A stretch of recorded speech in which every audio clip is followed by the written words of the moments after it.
जनार्दना कृष्ण राधिकापते जन विमोचना कृष्ण जन्ममोचना गरुड वाहना कृष्ण गोपिकापते नयन मोहना कृष्ण नीरजेक्षणा।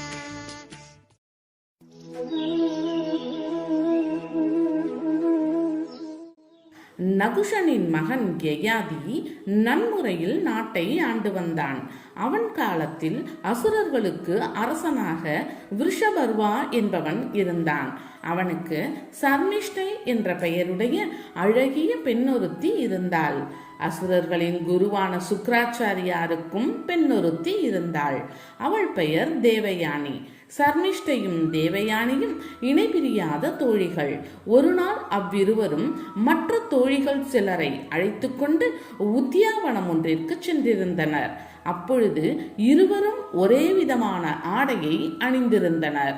அங்கு நீர் நிறைந்த அழகிய குளம் ஒன்று இருந்தது. பெண்கள் எல்லோரும் தத்தம் ஆடைகளை கரையில் வைத்துவிட்டு குளிக்கும் பொருட்டு தண்ணீரில் இறங்கினர். நீண்ட நேரம் தண்ணீரில் விளையாடினர். பின்னர் எல்லோரும் கரையேறத் தொடங்கினர்.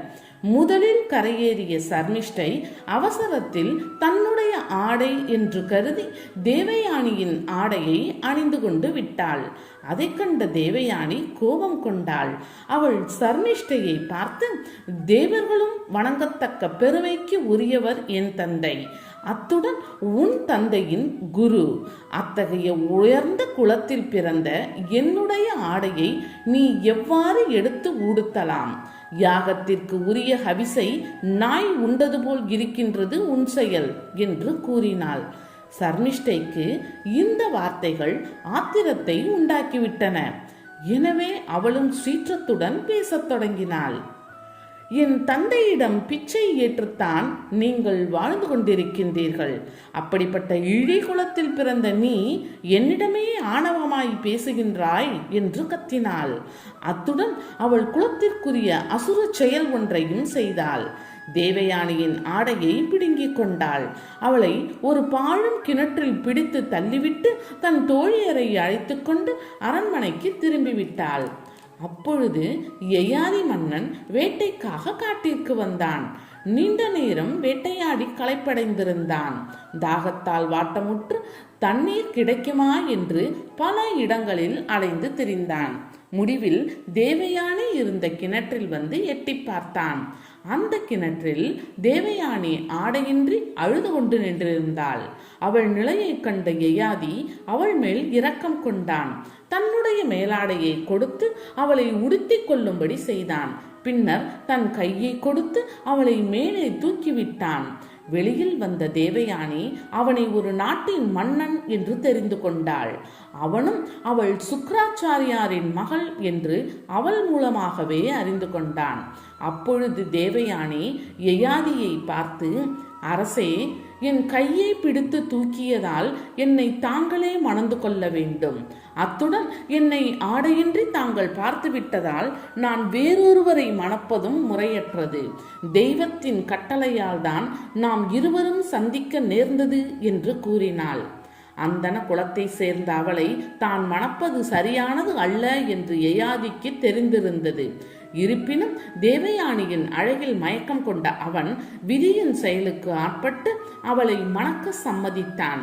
பின்னர் அவளிடம் இருந்து விடைபெற்று கொண்டு தன் நாட்டிற்கு சென்றான். பிறகு தேவயானி அழுது கொண்டே தன் தந்தையிடம் சென்றாள். சுக்ராச்சாரியாரிடம் நடந்த யாவற்றையும் கூறினாள். அதனை கேட்ட சுக்ராச்சாரியார் மிகவும் கவலை அடைந்தார்.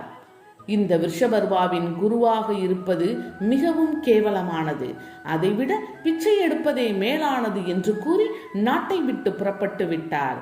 இதையறிந்த விருஷபர்வா சுக்ராச்சாரியாரிடம் ஓடி வந்தான்.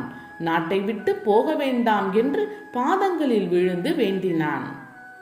அப்பொழுது சுக்ராச்சாரியார் அரசனிடம், நான் இந்த நாட்டில் இருக்க வேண்டுமென்றால் நீ என்னுடைய மகளின் விருப்பப்படி நடக்க வேண்டும்.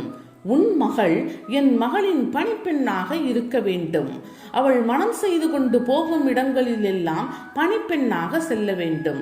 இதற்கு சம்மதித்தால் நான் உனக்கு குருவாக இருக்க சம்மதிப்பேன் என்று கூறினார். அதற்கு விருஷபர்வா ஒப்புக்கொண்டான். அதன் பிறகு யயாதி மன்னன் தேவயானியை மணந்தான். யயாதி மன்னனின் அரண்மனைக்கு தேவயானி புறப்பட்டாள்.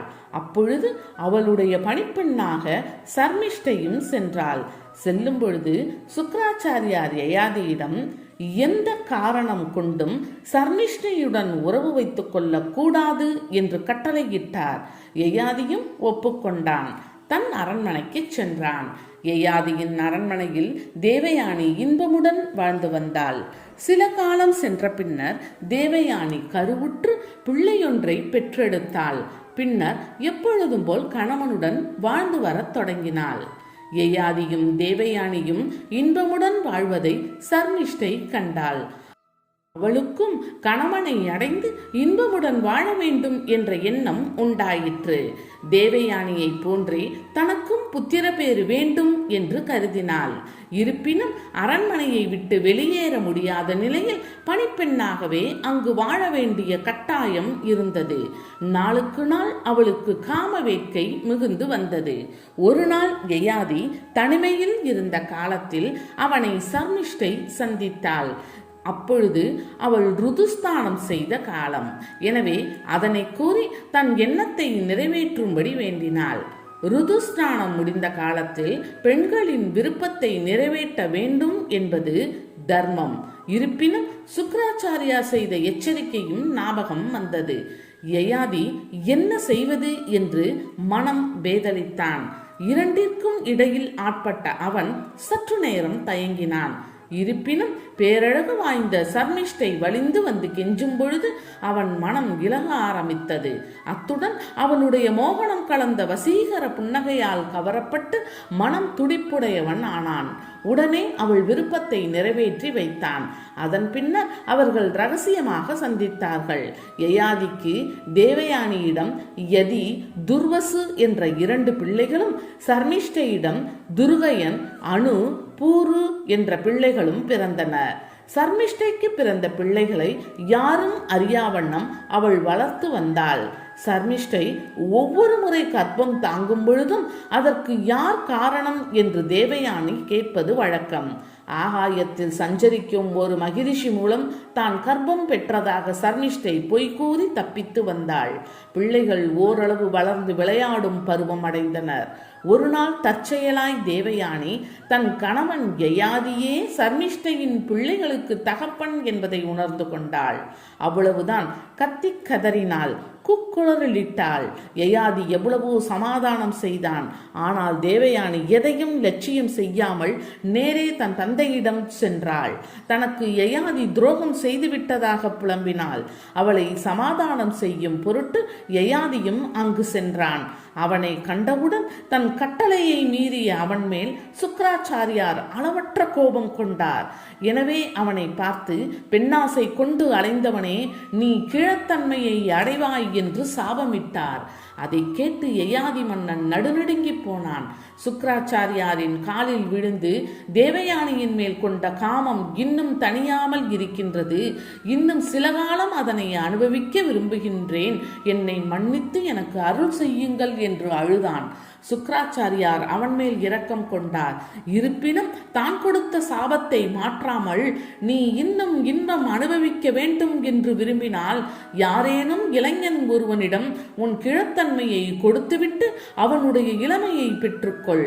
அவ்வாறு மாற்றிக்கொள்ள உனக்கு அனுகிரகம் செய்கின்றேன் என்று கூறினார். வேறு வழியின்றி அதற்கு ஒப்புக்கொண்ட யயாதி மீண்டும் சுக்ராச்சாரியாரை வணங்கினான். அதற்குள் அவனை கிழத்தன்மை பீடித்தது. மிகவும் தளர்ந்த கோரமான வடிவம் உடைய வயோதிகனாக மாறினான். அங்கிருந்து புறப்பட்டு தன் அரண்மனையை அடைந்தான். தன்னுடைய மூத்த மகனான யதுவை அழைத்தான். அவனிடம், மகனே, இந்த வயோதிக கோலம் உன் பாட்டனார் இட்ட சாபத்தால் வந்தது. நான் இன்னும் சில காலம் இளமையுடன் இருந்து உலக இன்பங்களை அனுபவிக்க விரும்புகின்றேன்.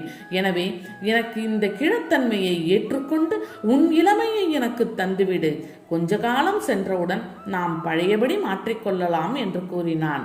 அதற்கு யது, அப்பா, எல்லா செல்வங்களையும் எல்லா இன்பங்களையும் பல்லாண்டு காலமாய் ஆண்டு அனுபவித்த தங்களுக்கே இன்னும் அதன் மீது ஆசை குறையவில்லை. ஆனால் நானோ இப்பொழுதுதான் வாலிப பருவத்தை எட்டி இருக்கின்றேன். அதனை அனுபவிக்க வேண்டும் என்ற ஆசை எனக்கு இருக்காதா என்று கூறி மறுத்துவிட்டான். மற்ற பிள்ளைகளும் இவ்வாறு கூறி மறுத்துவிட்டனர். ஆனால் கடைசி மகனான பூரு மட்டும் இதற்கு சம்மதித்தான். அவருடைய முதுமையை வாங்கி கொண்டான். யயாதி பூருவின் இளமையை பெற்று நீண்ட காலம் சிற்றின்பத்தை அனுபவித்தான். உலக போகங்களில் துய்த்தான்.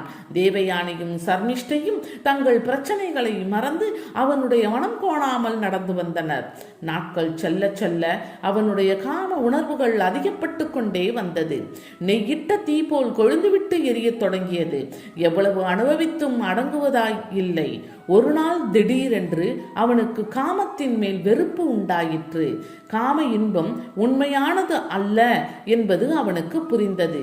அது மேலும் மேலும் நம்மை வீழ்த்தும் படுகுழி என்ற எண்ணம் உண்டாயிற்று. உடனே பகவானிடம் பக்தி செலுத்தி மேலான பதவியை அடைவதே மனித பிறவியின் உண்மையான நோக்கம் என்று கருதினான். நேரே தன் மகன் பூருவிடம் சென்றான்.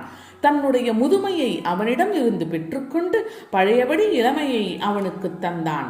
அந்த நாட்டின் மன்னனாக்கினான். ராஜ்யபாரம் முழுமையையும் அவனிடம் ஒப்படைத்தான். உலக வாழ்க்கையில் வெறுப்பு கொண்ட அவன் தன் 2 மனைவியரையும் அழைத்து கொண்டு காட்டிற்கு சென்றான். அங்கு இடைவிடாமல் தவ வாழ்க்கையை மேற்கொண்டான். பின்னர் எல்லோரும் மேலான உலகை அடைந்தனர்.